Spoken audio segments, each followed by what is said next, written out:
Hi there, I'm going to show you how to change the battery in this key fob. Here's what you need.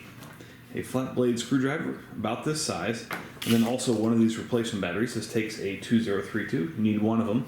And you get them off Amazon, they're a couple bucks. There's a link below in the description. Okay, so what you want to do is pop that key out. Now right here, there's a little screw and you want to twist this so that the slot is facing unlock. Now right on this crevice right here, stick your small screwdriver and slide out this tray. Okay, now you have access to the battery. You can either pull it out or use your screwdriver and push right there.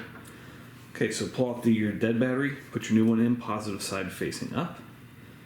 Now this part's a little tricky. You want to make sure you're not forcing it in there and that the tray sits in there nicely and just kind of come in like that. Push it and you should be able to easily lock it and you're all set. Thanks so much for watching. Hope this was helpful. Make sure you hit that thumbs up button.